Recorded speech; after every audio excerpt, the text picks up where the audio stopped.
Raymond had been dreaming about this moment for 7 long years. Every extra shift at the factory. Every weekend he skipped going out with friends. Every time he told himself that instant noodles were fine for dinner again. It all led to this single moment, when he stood in front of a small house at the edge of town, keys in hand, knowing it finally belonged to him. He was 34 years old, and for the first time in his life, he owned something real. The house was nothing fancy. The paint was peeling off the walls. The front porch had a few boards that looked like they might give way if you stepped on them wrong. The garden was overgrown with weeds that reached up to his knees. But none of that mattered to Raymond. He saw potential where others saw problems. He saw a future where others saw a money pit. The real estate agent had told him the house belonged to an old woman who passed away 8 months ago. She had no family, no children, nobody to leave it to. The state took over and sold it cheap just to get it off their hands. Raymond got lucky. Right place, right time, right price. He pushed open the front door and stepped inside. The smell hit him first. That old house smell. Dust, and time, and something faintly sweet, like dried flowers left too long in a vase. Sunlight came through the dirty windows in golden beams, lighting up the dust particles floating in the air like tiny stars. Raymond walked through the room slowly, running his hand along the walls. The furniture was still there. Old couches covered in plastic. A dining table with 4 chairs, picture frames on the walls showing people he would never know. It felt strange, stepping into someone else's life like this. Like being a ghost, visiting the living. He decided to start with the attic. That was where all the junk would be, he figured. Old boxes, broken things. Stuff that needed to be thrown away before he could make the place his own.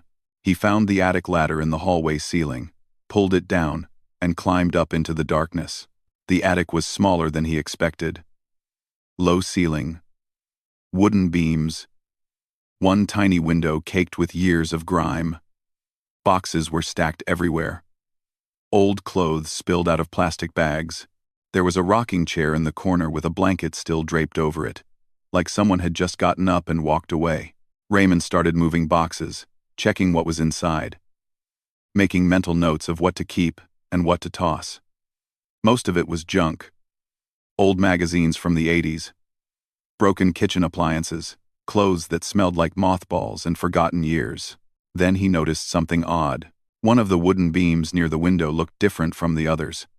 It was slightly raised, like someone had pried it up and put it back without nailing it down properly. Raymond walked over and knelt down. He ran his fingers along the edge of the beam and felt it shift under his touch. His heart beat a little faster. He did not know why. It was probably nothing. Maybe the old woman hid money up here. Old people did that sometimes. Right? Stuffed cash in mattresses and walls because they did not trust banks. He lifted the beam carefully and set it aside. Underneath was a small white envelope. It was yellowed with age, the edges soft and worn. Raymond picked it up and turned it over in his hands. There was no name on the outside. No address. Just a plain envelope with something inside. He opened it slowly, almost afraid of what he might find. Inside was a single piece of paper, lavender-colored, the kind you would find in a fancy stationery set. The handwriting was neat but shaky, the letters slightly uneven like they were written by an old hand that had started to tremble. Raymond read the words once, then twice, then a third time, because he could not believe what he was seeing. The note said this: "If you are reading this, then I am already gone. But before you tear this house apart and make it your own, there is something you need to know. I have hidden things here. Important things. Things that do not belong to me, but that I was too afraid to return. If you have any kindness in your heart, please help me make things right. Start in the kitchen, behind the 3rd tile from the window. You will find your next instructions there." 2000. In Let to the 40, it was signed with a single name at the bottom, Eleanor. Raymond sat back on his heels, the note still in his hands. His first thought was that this had to be a joke. Some kind of prank the old woman played before she died, maybe to mess with whoever bought her house next. Old people could be funny like that sometimes, but something about the note felt too real, too heavy. The words were not written by someone playing games. They were written by someone carrying a weight they could not put down. Even at the end of their life, he folded the note and put it in his pocket. Then he climbed down from the attic and walked to the kitchen. The kitchen was small and outdated. Yellow tiles on the walls that probably looked modern back in the 70s. A refrigerator that hummed too loud. A window above the sink, looking out at the overgrown backyard. Raymond stood by the window and started counting tiles. 1, 2, 3. The third tile looked exactly like all the others. Same color, same size, same faded grout around the edges. But when Raymond pressed on it, he felt it give slightly under his fingers. It was loose. He went to his truck and grabbed a flathead screwdriver from his toolbox. Back in the kitchen, he worked the edge of the tile carefully, prying it away from the wall bit by bit. The old glue gave way easily, crumbling into dust. Behind the tile was a small, hollow space in the wall, and inside that space was another envelope. Raymond's hands were shaking now. He did not know why. This was crazy. He had just wanted to buy a house and fix it up. He had not signed up for treasure hunts and secret messages from dead women, but he could not stop himself. He opened the second envelope. This note was longer. 2 pages, front and back, covered in that same trembling handwriting. It started with an apology. I am sorry to drag you into this. You do not know me, and I do not know you. But I have spent 62 years in this house. And I cannot leave this world without trying to fix what I broke. I was a coward. You see, my whole life, I let fear make my choices for me, and because of that fear, I kept something that was never mine to keep. Something that belongs to someone else, someone who deserves to have it. Raymond leaned against the kitchen counter and kept reading. The note talked about secrets, about mistakes that could never be undone, about a love that got lost somewhere along the way. At the bottom of the second page, there were more instructions. Go to the basement. Look for the brick that does not match the others. Behind it, you will find what I have been hiding. And then you will understand why I need your help. Raymond looked up from the note and stared at the basement door across the kitchen. It was old and wooden, the paint chipped and faded. Behind it was darkness and whatever truth this woman named Eleanor had buried down there. He told himself to walk away. This was not his problem. Not his story. He was just a guy who wanted a house, but something pulled at him. Something in those words. Something in the way she wrote about fear and regret.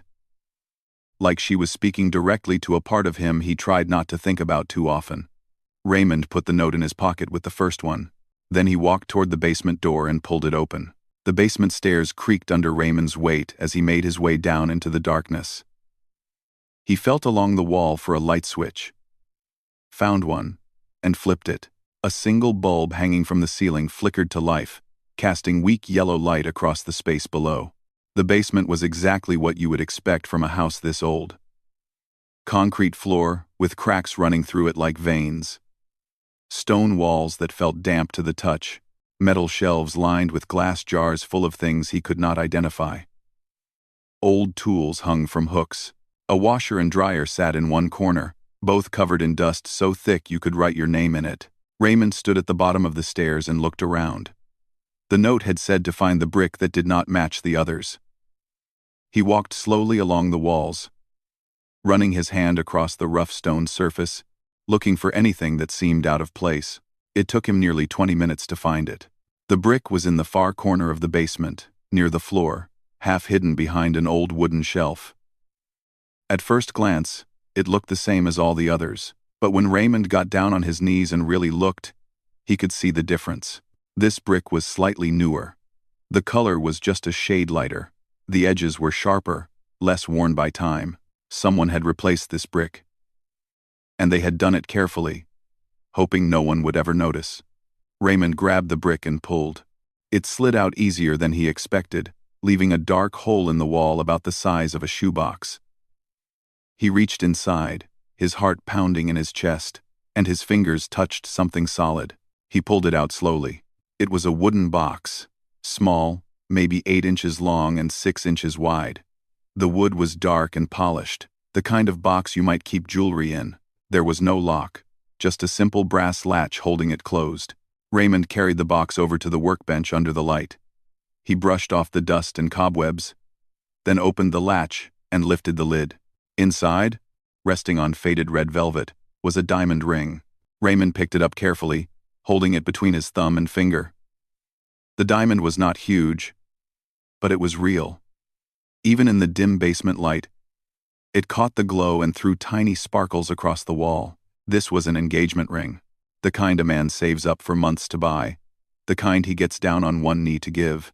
But the ring was not alone in the box.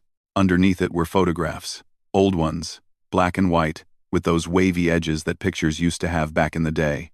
Raymond set the ring aside and picked up the photos one by one. The first photo showed a young woman standing in front of this very house. She was smiling, her hair pinned up in that style women wore back in the 50s. She looked happy, hopeful, full of life. Raymond turned the photo over and saw handwriting on the back. Eleanor, summer of 1955. So this was her. The woman who wrote the notes. The woman who lived here for 62 years. The woman who died with secrets she could not keep buried. The second photo made Raymond's breath catch in his throat. It showed Eleanor again, but this time she was not alone. She was standing next to a young man in a military uniform. He had his arm around her waist, and they were both laughing at something off camera. You could see the love between them just from looking at the picture. It was written in the way they leaned into each other, the way her hand rested on his chest, the way he looked at her like she was the only person in the world. Raymond turned this photo over too. Edward, 1956. The only man I ever loved. He stared at those words for a long time. The only man I ever loved. That was a heavy thing to write. A heavy thing to carry through a lifetime. There were more photos underneath. Edward in his uniform, standing serious and proud. Eleanor in a white dress, maybe getting ready for a dance. The two of them sitting on the front porch of this house, holding hands like teenagers who thought forever was actually possible. At the bottom of the stack was another envelope. Raymond opened it and found more of Eleanor's shaky handwriting. This note was different from the others. It was not giving instructions. It was telling a story. By now you have found the ring, the note began, and you have seen his face. His name was Edward, and he was the love of my life. We met in the spring of 1954, when I was 22 years old. He was a soldier, home on leave, visiting his cousin who lived down the street. I saw him walking past my house one afternoon, and something in my chest just stopped. I know that sounds silly, but it is the truth. Raymond leaned against the workbench and kept reading. We courted for 2 years. He was kind and patient, and made me laugh until my stomach hurt. In the summer of 1957, he asked me to marry him. He got down on one knee right there in the backyard, under the old oak tree that is probably still standing. I said yes before he even finished the question. Raymond glanced toward the small basement window. Through the grime, he could see the backyard. The oak tree was still there, massive and ancient, its branches reaching toward the sky. We set the wedding for September. Eleanor's note continued. I had my dress. We had the church. Everything was ready. But then, my mother got sick. Very sick. The doctor said she did not have long. I could not leave her. I could not walk down the aisle while she was dying in a hospital bed. So I asked Edward to wait. Just a few months, I told him. Just until she passed. Raymond felt a weight settling in his chest. He already knew this story was not going to end well. My mother held on longer than anyone expected. Months turned into a year. Then 2 years. Edward waited. He visited when he could. He wrote letters every week, but the army kept moving him around. And the distance grew.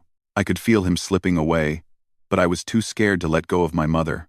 Too scared to choose. The next paragraph hit Raymond like a punch to the gut. In the spring of 1960, Edward wrote to tell me he had met someone else. a nurse at the base where he was stationed. He said he still loved me, but he could not wait forever. He asked for the ring back. He said he understood if I hated him. I did not hate him. I hated myself. But I could not bring myself to send the ring. I told myself I would do it tomorrow, then next week, then next month. And somehow, 60 years went by. Raymond set the note down and looked at the ring sitting on the red velvet. 60 years. This ring had been hidden in this basement for 60 years, waiting for someone to find it. Edward got married, the note went on. He had children, grandchildren. I watched from a distance, too ashamed to ever reach out. I never married. I told myself I was too busy caring for my mother, and then too set in my ways. But the truth is, I never stopped loving him, and I never stopped feeling guilty for keeping what was not mine to keep. The note ended with more instructions, but Raymond could barely focus on the words. His mind was still stuck on the image of a young woman hiding a ring in her basement wall, telling herself she would deal with it tomorrow, and then waking up one day to realize she was 87 years old and running out of tomorrows. He forced himself to read the final lines. Edward passed away 5 years ago. I found his obituary in the newspaper. He had a granddaughter. Her name is Grace. She lives 2 towns over in Millbrook. I looked her up, but I could never find the courage to contact her. The ring belongs to her family now.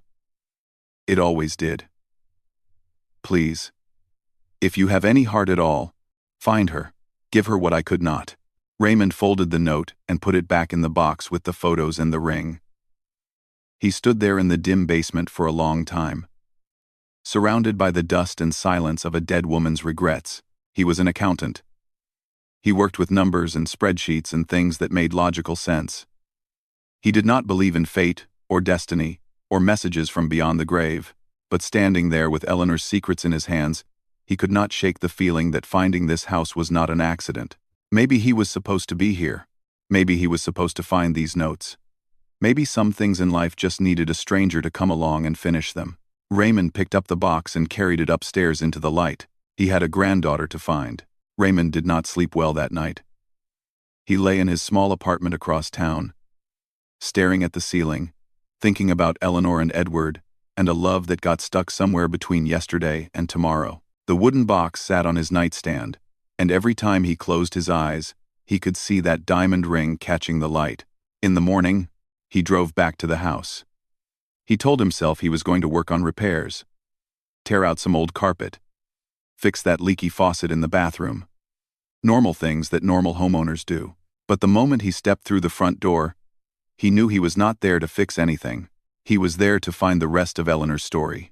The notes she left behind mentioned that she had hidden things throughout the house. Important things, she called them. The ring was just the beginning. Raymond had a feeling there was more. And he was right. He found the third note behind a loose board in the hallway closet. It was tucked into a small tin box, along with a stack of letters tied together with a faded blue ribbon. The letters were addressed to Eleanor, and the return address on each one was a military base. Edward's letters. Dozens of them, spanning years. Raymond knew he should not read them. They were private. They belonged to 2 people who were long gone now. And whatever words they shared were never meant for a stranger's eyes. But he could not help himself. He untied the ribbon and opened the first letter. It was dated March 1958. My dearest Eleanor, it began. I know you are tired. I know your mother needs you. But please do not forget that I need you too. I am counting the days until I can hold you again. Every night I look at the photograph you gave me, and I imagine the life we are going to build together. The house with the white fence, the children running in the yard, the quiet evenings on the porch when we are old and gray. I want all of it with you. Only you.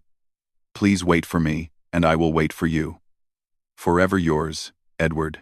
Raymond set the letter down. His chest felt tight. He read a few more. The early letters were full of hope and promises. Edward talked about the places he was stationed, the friends he made, the things he saw. But mostly, he talked about coming home, about starting their life together. About the wedding that was always just around the corner. Then the tone started to change. By 1959, the letters were shorter. The hope was still there. But it was thinner now, stretched like a rubber band pulled too far. Edward started asking questions. When will your mother get better? Have you talked to the doctor? Is there anything I can do? He never pushed too hard, but Raymond could feel the desperation hiding between the lines. The last letter in the stack was dated February 1960. My dearest Eleanor, I do not know how to write this letter. I have started it 100 times and thrown it away 100 times. But I cannot keep lying to you. And I cannot keep lying to myself. I have met someone. Her name does not matter. What matters is that I am lonely, Eleanor. I have been lonely for so long that I forgot what it feels like to be anything else. I still love you. I think I will always love you. But love is not enough when there is nothing to hold on to. I am sorry. I am so sorry. Please forgive me. And please send back the ring. It does not belong to me anymore, and it does not belong to you. Maybe it never did. Goodbye, my love, Edward. Raymond put the letters back in the tin box and tied the ribbon around them again. His hands were shaking. He sat there on the hallway floor for a long time, surrounded by dust and silence, thinking about how love can slip through your fingers when you are too busy holding on to something else. He found the fourth note in the bedroom, hidden inside the frame of an old mirror. This one was not about Edward. It was about what came after. After he left me, I thought I would die, Eleanor wrote. Not in the way young people mean when they say that. I mean, I truly believed my heart would stop beating, and I would simply cease to exist. But hearts are stubborn things. They keep going even when you wish they would not. My mother passed away 6 months after Edward's last letter. I was finally free. But I had nowhere to go. No one to go to. So I stayed in this house. I told myself it was temporary, just until I figured things out. But days turned into weeks, and weeks turned into years. And before I knew it, I was an old woman living alone in the same rooms where I had been a young woman full of dreams. The note continued on the back of the page. I followed Edward's life from a distance. It was not hard in a small town. People talk. I heard when he got married. I heard when his wife had a baby. A little girl. I heard when they moved to Millbrook to be closer to her family. I never reached out. What would I say? Congratulations on the life that should have been mine? I was not that cruel. And I was not that brave. Raymond found more notes over the next few days. They were scattered throughout the house, like pieces of a broken puzzle. One was hidden in the kitchen behind the refrigerator. Another was taped to the underside of a drawer in the living room. Each one added another layer to Eleanor's story. Another chapter of a life lived in the shadow of what might have been. One note talked about the day she saw Edward again. It was 1987. Nearly 30 years after they parted. She was at the grocery store. And he walked in with his wife. Eleanor saw him from across the produce aisle. He had gotten older. His hair gone gray. But she would have recognized him anywhere. Their eyes met for just a second. He smiled. That same smile she remembered from all those years ago. Then he turned and walked away with his wife. And Eleanor went home and cried until she could not breathe. Another note talked about the guilt she carried. She had kept the ring all these years, knowing it was wrong, knowing she should have sent it back. But the ring was the only piece of Edward she had left, the only proof that their love had been real. She could not let it go. Even when she hated herself for holding on, she could not let it go. The final note Raymond found was hidden in the attic, in the same spot where he had discovered the first one. It was like Eleanor had planned for him to find it last, after he understood everything else. If you have read this far, then you know my story, she wrote. You know my shame and my regret, and the love I was too afraid to fight for. I am not asking you to forgive me. I am not sure I deserve forgiveness, but I am asking you to do what I could not. Find Edward's granddaughter. Her name is Grace, and she lives in Millbrook. The last I heard, she was a teacher at the elementary school there. Give her the ring. Give her the photographs. Let her know that her grandfather was loved. Truly, deeply loved. And let her know that I am sorry. For everything. Raymond stood in the attic, surrounded by boxes and dust, and the weight of a woman's entire life. He thought about all the choices Eleanor had made. The small ones that seemed harmless at the time, the way she kept putting things off, telling herself she had more time. And then one day, she woke up and realized the time was gone. All of it. Every last second. He thought about his own life. The things he had been putting off. The calls he had not made. The chances he had not taken. He was 34 years old, and he had convinced himself that he had forever to figure things out. But forever was a lie. Eleanor had taught him that. Forever was just a word people used to make themselves feel better about wasting today. Raymond climbed down from the attic and grabbed his car keys. Millbrook was 2 towns over. Maybe 40 minutes if traffic was light. He had put this off long enough. The drive to Millbrook took longer than Raymond expected. Not because of traffic, but because he kept slowing down. Every few miles, he would ease off the gas and ask himself what exactly he was doing. He was driving to a stranger's town to deliver a dead woman's secrets. When he put it like that, it sounded crazy. It sounded like something a crazy person would do, but he kept driving anyway. Millbrook was a small town, even smaller than his own. One main street with a handful of shops. A library that looked like it had been there since the town was founded. A church with a white steeple rising above the trees. It was the kind of place where everyone knew everyone, and strangers stuck out like a sore thumb. Raymond parked his truck near the town square, and sat there for a while. The wooden box resting on the passenger seat beside him. Eleanor had said Grace was a teacher at the elementary school. That seemed like the best place to start, but showing up at a school and asking for someone by name felt strange. What was he supposed to say? Hi, I bought a dead woman's house and found some stuff that belongs to your family? That would go over real well. He decided to try a different approach. There was a small diner across the street, the kind with checkered curtains in the windows, and a handwritten menu on a chalkboard by the door. Raymond walked in and took a seat at the counter. A waitress with gray hair and tired eyes came over and poured him coffee without asking if he wanted any. Passing through? She asked. Something like that, Raymond said.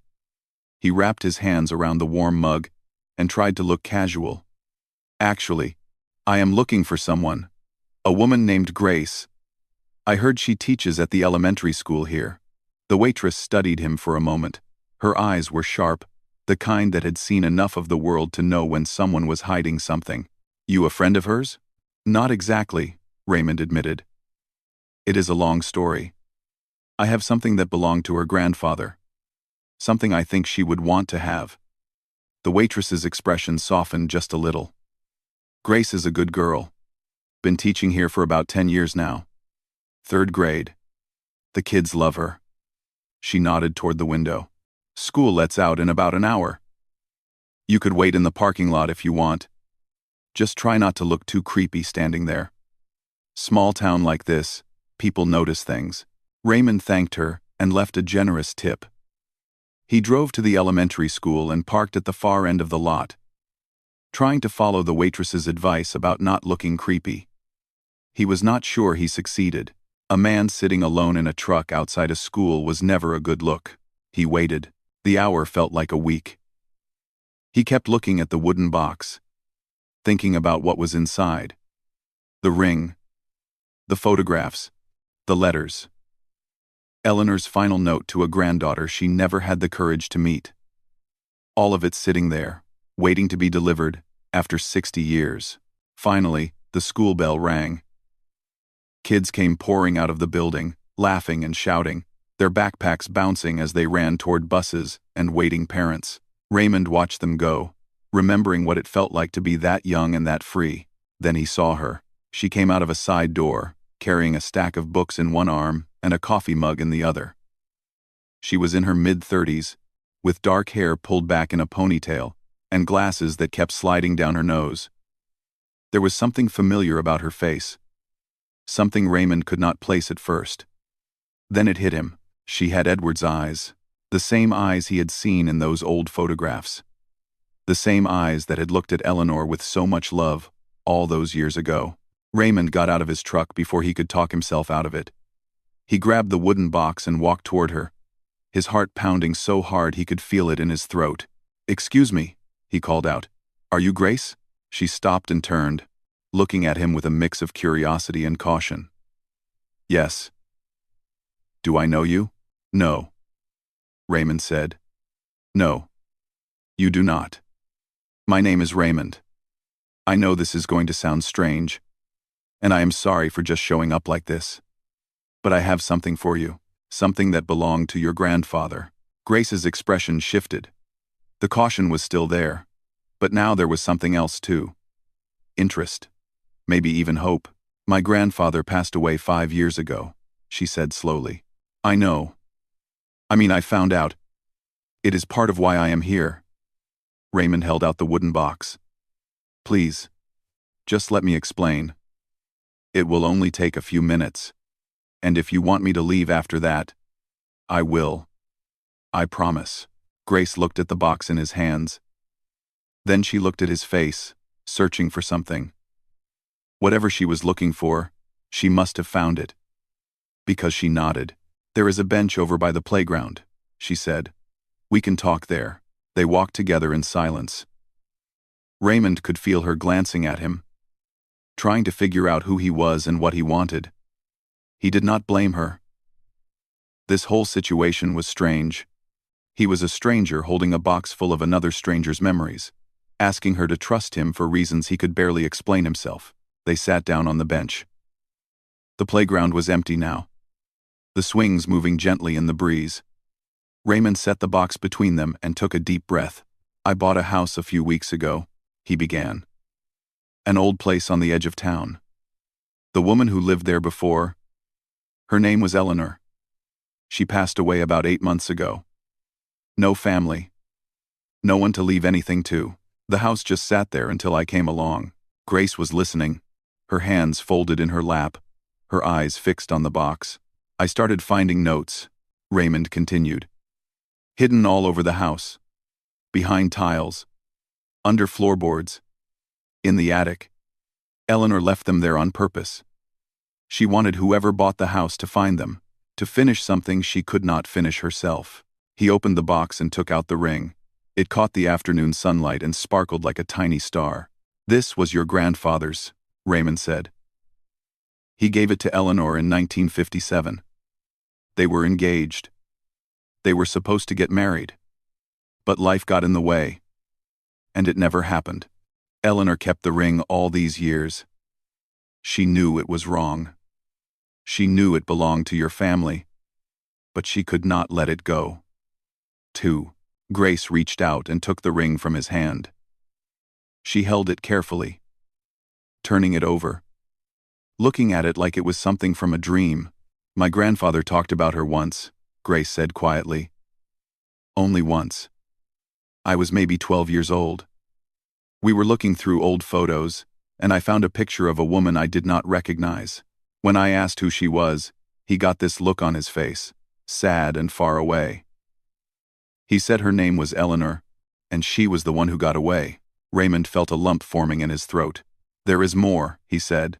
He took out the photographs and the letters and spread them on the bench between them. "These are letters," he wrote to her. "And there is a note. From Eleanor. She wrote it for you." Grace picked up the note with trembling hands. Raymond watched her read it. Watched her eyes move across the faded lavender paper. Watched the tears start to gather at the corners of her eyes. When she finished, she did not speak. She just sat there, holding the note, crying silently while the empty swings creaked in the wind. Raymond did not know what to say. So he said nothing. He just sat there with her. Two strangers connected by a love story that had waited 60 years to find its ending. Finally, Grace looked up at him. Her cheeks were wet, but she was smiling. "Thank you," she whispered. "You have no idea what this means." Raymond shook his head. "I did not do anything. Eleanor did all of it. I was just the delivery guy." Grace laughed softly, wiping her eyes with the back of her hand. "No. You did more than that. You listened." You followed her trail. You could have thrown all of this away and never thought about it again. But you did not. You came all the way here to give a stranger her grandfather's ring. She paused, looking at him with those familiar eyes. That is not nothing. That is everything.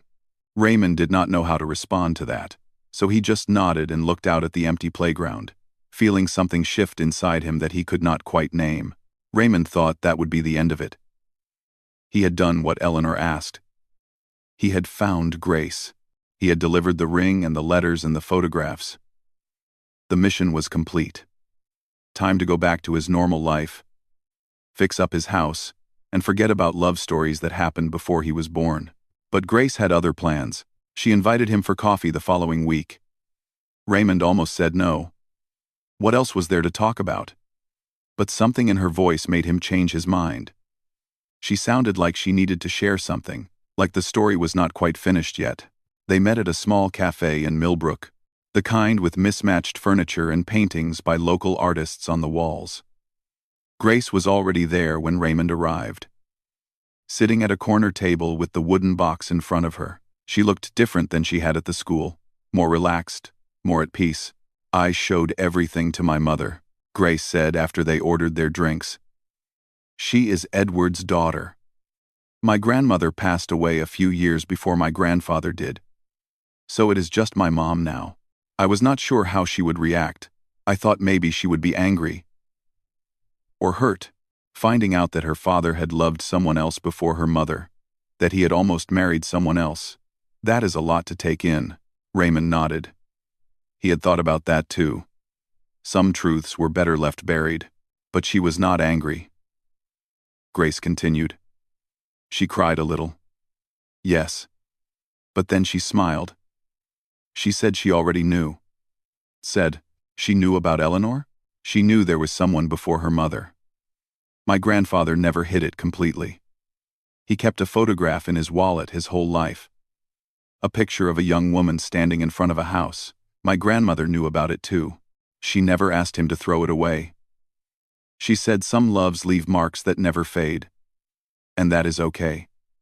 It does not mean the love that comes after is any less real. Raymond sat back in his chair, letting that sink in. He thought about how easy it would have been for Edward's wife to feel threatened by a ghost from the past. But instead, she made room for it. She understood that the heart is big enough to hold more than one truth at a time. There is something else, Grace said. She reached into the wooden box and pulled out one of the old photographs. It was the one of Edward and Eleanor together, laughing at something off camera. I showed this to my mother, and she started crying all over again. But these were happy tears. She said she had never seen her father look that young, that free. She said it was like meeting a version of him she never got to know. Grace set the photograph down between them. Eleanor gave us a gift, she said. She did not just give us a ring or some old letters. She gave us a piece of my grandfather that we never knew existed. She gave us his first love, and that is something precious, even if it is sad. Maybe because it is sad, Raymond did not know what to say. He had spent so much time thinking about Eleanor's regret, about all the years she wasted hiding from her mistakes. He had not considered that her confession might bring someone else joy. What are you going to do with the ring? He asked. Grace smiled. My mother wants me to keep it. She says it belongs to the next generation now. Maybe someday I will give it to my daughter, if I ever have one. And I will tell her the story. All of it. The love and the loss, and the woman who waited 60 years to say she was sorry. They talked for another hour. Grace asked Raymond about himself, about how he ended up buying the house, about what he did for a living. He told her about his job at the factory, about his years of saving, about the instant noodles and the skipped weekends. She laughed at the right parts and listened carefully to the rest. When it was time to leave, Grace stood up and did something Raymond did not expect. She hugged him. Not a polite, distant hug. A real one. The kind that says, thank you, in a way words cannot. You changed my family's story, she said. I hope you know that. Raymond drove home with the windows down, letting the cool air wash over him. The sun was setting, painting the sky in shades of orange and pink. He thought about Eleanor and Edward, and all the years that passed between them. He thought about the ring hidden in the basement, waiting for someone to find it. He thought about Grace and her mother, crying and smiling over photographs of a young man they never really knew. And then he thought about himself. For the past 7 years, Raymond had been living like a man running out of time, working extra shifts, saving every penny, telling himself that happiness was something you earned, something you saved up for, something that waited at the end of a very long road. But Eleanor had taught him something different. She taught him that the road does not wait, that tomorrow is not promised, that the things you put off today have a way of staying put off forever. There was a woman Raymond had been thinking about for almost 2 years. Her name was Claire. She worked at the coffee shop near his old apartment. They used to talk every morning when he came in for his cup before work. She had a nice smile, a kind voice. She always remembered how he liked his coffee, even when he forgot to say it. He had wanted to ask her out. 100 times.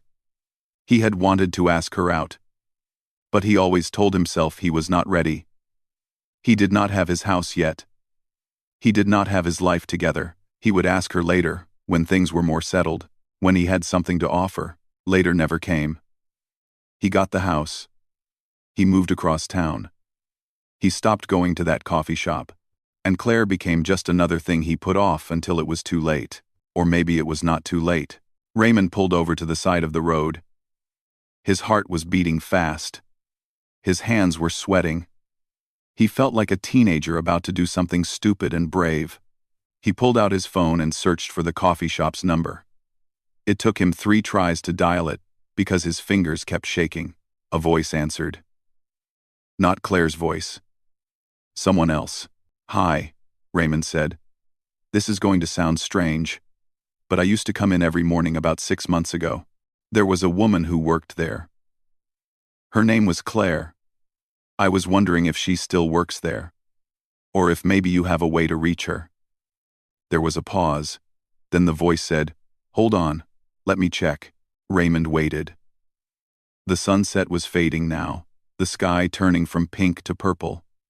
He watched the colors change and tried not to think about all the ways this could go wrong. Then a different voice came on the line. "Hello?"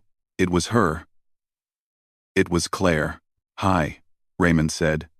His voice cracked a little. "You probably do not remember me. I used to come in every morning. Black coffee, 2 sugars. I always wore the blue jacket." There was a pause. Then Claire laughed. "Raymond, of course I remember you. You disappeared. I thought maybe you moved away or something." "I did. I moved, but not far, just across town." He took a deep breath. "Listen, I know this is out of nowhere, but I have been thinking about you for a while now, actually, and I was wondering if maybe you would like to get dinner sometime. With me. If you are not busy, or if you are seeing someone. I totally understand if..." "Raymond." He stopped talking. "I would love to," Claire said. Raymond closed his eyes and let out a breath he did not know he had been holding. The sky was almost dark now. The first stars beginning to appear. Somewhere out there, in a house full of hidden notes and buried secrets, Eleanor's story had finally found its ending. And Raymond's story was just beginning.